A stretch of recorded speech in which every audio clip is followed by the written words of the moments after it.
Today, we've got a brand new story to share with you. So let's begin. My name is Jason, and I never thought I'd be telling a story like this. You go into marriage believing in love. Turns out, the woman I loved was secretly cheating on me. And when I confronted her, instead of guilt or even an apology, she tried to destroy me. Claire and I had been married for several years. She was undeniably beautiful. I fell for her charm. We had what most people would call a good marriage, at least on the surface, and most importantly, a child who meant the world to both of us. We had our arguments, sure, but nothing I thought was out of the ordinary. I ignored all the red flags she showed me as the years go by. I brushed them aside because I didn't want to admit something was wrong. Claire never valued my opinions, even early in our marriage. She would dismiss what I said, cutting me off in conversations like my words didn't matter. It was blatant disrespect, but I ignored it. Then came the secrecy. Her phone, which she once left lying around, suddenly never left her hand. She would turn the screen away, take calls in private, and when I asked who it was, she'd brush me off with vague answers like, just a friend. The more I tried to connect with her, the more she distanced herself. She started going out more, staying out late, and sometimes not coming home at all. Her excuses were weak, and none of it added up. I grew up in a single-parent home, and if there was one thing I swore I'd never let happen, it was for my child to go through the same thing. I didn't want my son to wake up one day and realize his parents couldn't stand each other. So, I held back from being too strict with Claire, hoping things would improve. But they didn't. If anything, it got worse. I started noticing how easily she dismissed me, like I was just another piece of furniture in the house. No matter what I did, it felt like I was losing her. One night, she left her phone on the couch while she hurried to the bedroom to grab something. Her phone was locked, but a message briefly appeared on the screen before disappearing. It was a flirty text from an unsaved number. I couldn't check for more details, but in that moment, my gut told me everything I needed to know. I needed to find out what my wife was doing, but I couldn't spend my days following her around. I had work, responsibilities, and at the same time, I couldn't ignore the feeling in my gut telling me there's more to the message I briefly saw that night. So, I made a decision. I hired a private investigator. A friend of mine had used one before, and he swore they could uncover details the average person would never notice. I knew that if Claire was betraying me, I couldn't rely on suspicion alone. I needed undeniable proof, something solid that couldn't be twisted or explained away. The investigator wasted no time getting to work. He documented where she went, how long she stayed, and who she met. He wasn't just looking for random encounters. He was building a pattern, mapping out her secret life. He took photos, recorded videos, and noted every suspicious detail. While he worked in the background, I had to act like nothing was wrong. Every night, I laid next to her in bed, knowing there was a chance she had just come from another man's arms. The waiting was unbearable. Then, one evening, I met up with the investigator. He simply handed me a folder. As I flipped it open, I knew my life would never be the same. Claire wasn't just cheating. She was doing something worse than that. This wasn't a single mistake or a lapse in judgment. She was involved with multiple men who carried weight in society. It was like she was an escort or something. Some of them had families of their own. Claire had entangled herself with them, meeting in hotels, private residences, and places no married woman should ever be. The videos were worse, intimate moments in cars, in dimly lit lounges, in hotel lobbies. My mind raced with questions. What was she getting out of this? Money? Status? Some twisted thrill? I had worked tirelessly to provide for our family, to ensure our home was stable, comfortable. And yet, that hadn't been enough for her. The woman I thought I knew, the woman I had loved, trusted, and built a life with didn't exist. That night, I sat in the living room, waiting for Claire to come home. My heart was pounding out of sheer disbelief at what I had discovered. I gathered undeniable proof of her infidelity, and now, I needed to hear her say it. I wasn't expecting a happy ending, but at least, she would have the decency to admit what she had done. When she walked in, I stood up and faced her, my voice calm but firm. "Claire, we need to talk." Her eyes flickered. I told her I knew everything about her secret affairs that are no longer secret anymore. For a split second, she froze, but instead of trying to explain, she did something I never saw coming. She laughed, and before I could say another word, she flipped the script completely. She got angry as she started shouting, "You've been controlling me for years. You don't let me have a life. You track where I go, you don't trust me, and now you're accusing me of cheating." I was stunned. This wasn't a defense, it was a full-blown counterattack. Before I could react, she stormed into the kitchen, yanked open a drawer, and sliced her own arm with a knife. I stood there, frozen, as she let out a blood-curdling scream, dropping to the floor as if I had just attacked her. My mind was struggling to process what I was seeing. She clutched her arm, tears pouring down her face, and looked up at me with terror that wasn't real, but convincing enough to fool anyone who didn't know better. And then she grabbed her phone and dialed 911. "Help. My husband just attacked me. He's out of control. I think he's going to kill me." Her voice cracked, pure desperation dripping from every word. I took a step back, my hands up, my breath catching in my throat. This was a nightmare. A trap. A setup. As I sat there, trying to make sense of what was happening, I quietly started recording on my phone.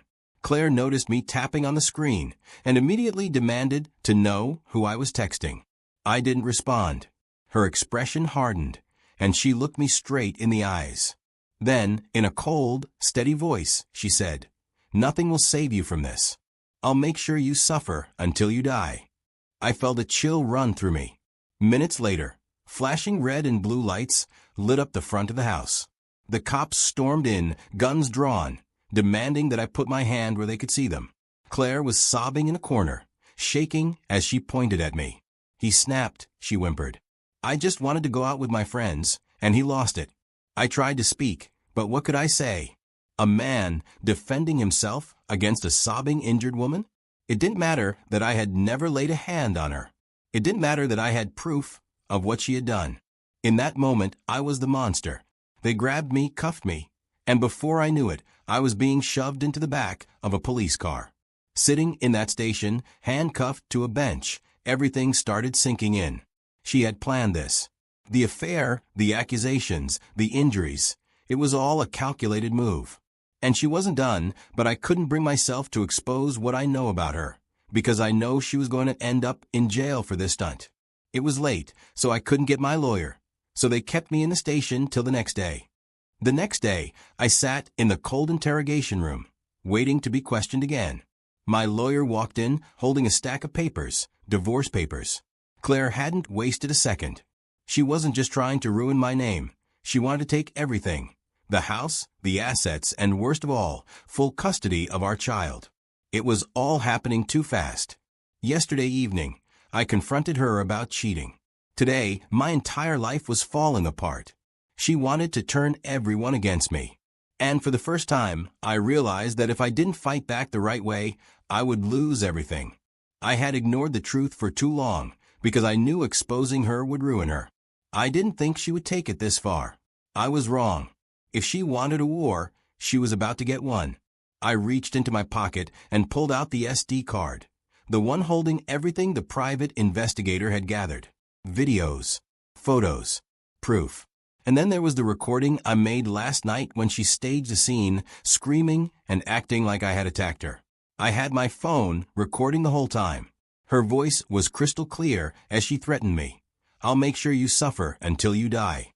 You'll lose everything, and no one will believe you." Those words were meant to destroy me.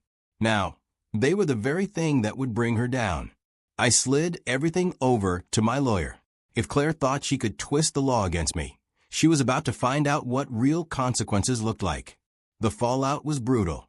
As soon as law enforcement reviewed the evidence, her entire story collapsed.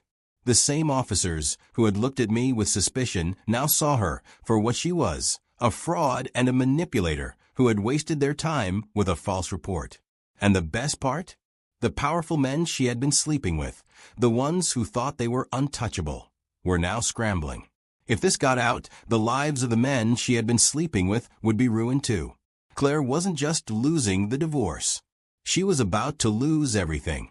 I can't even explain the relief I felt when the police officially cleared me of all charges. When the truth finally came out, it was Claire who had to face the consequences. My lawyer sat me down and told me something I hadn't even considered. I had every right to sue her for what she put me through. At first, I hesitated. But then I thought about how she had lied to the police, tried to have me arrested, and turned everyone I knew against me. She didn't just cheat, she tried to bury me. That's when I knew she had to face the full force of what she had done. With the evidence I had, filing a case against her was easy. But before I could do anything, Claire was arrested by the police for filing a false police report and obstruction of justice. The same legal system she tried to use against me now turned on her, and there was nothing she could do to stop it. I didn't have to say a single word or do anything because this is her karma. The moment Claire's name was dragged into a legal scandal, all the men she had been sneaking around with cut ties with her immediately. None of them wanted to be linked to a woman facing charges. She thought she had options, but in reality, she was just a disposable secret to them. Then came the divorce. Claire thought she would walk away with everything. The house, my savings, even my business assets. She thought she could ruin me financially and start fresh with a comfortable payout. But the court saw what kind of person she truly was. Not only did she lose the case, but she was also ordered to pay damages and legal fees for the chaos she caused. Instead of leaving our marriage rich, she walked away with nothing but debt. But the biggest blow? Custody of our child. Claire fought for full custody, claiming I was dangerous and unfit. But her lies had already been exposed, and the judge saw through every one of them. In the end, I was granted full custody, and she was given limited, supervised visits. The woman who once thought she could take my child away from me was now the one being told when and where she could see them, if at all. And then, reality hit her hard. She went to jail. It wasn't for a long time, but it was long enough for her to realize that actions have consequences. When she finally got out, she didn't have the money or connections to rebuild the life she once had. She was drowning in debt from legal fees, struggling to afford even the basics. The best part? I didn't have to ruin her. She did it all to herself. It's crazy to think about how close I was to losing everything. If I had let my emotions take over, if I had reacted out of anger instead of strategy, I could have ended up in jail, broke, and without my child. Staying calm at first felt like the right thing to do, but looking back, I realize that if I had stayed quiet any longer, Claire would have buried me completely. The truth is, some people don't just want to hurt you. They want to destroy you. And if you give them the chance, they will. I know some of you might be thinking, why didn't I leave sooner? The answer is simple. I loved her. I believed in our family. And when you have a child with someone, you don't just throw everything away over suspicion. But love shouldn't make you blind, and loyalty should never be one-sided. I learned the hard way that the person you trust the most can also be the one plotting your downfall behind your back. That's why it's important to pay attention to actions, not just words. If someone keeps disrespecting you, lying to you, or making you feel crazy for questioning things, chances are you're not the problem. At the end of the day, I didn't win because I was lucky. I won because I kept my head down, gathered evidence, and played the long game. Claire thought she could manipulate the system, but karma had other plans. She thought she could take everything from me, but in the end, she lost it all. There's nothing more freeing than knowing that someone who tried to destroy you no longer has any power over you.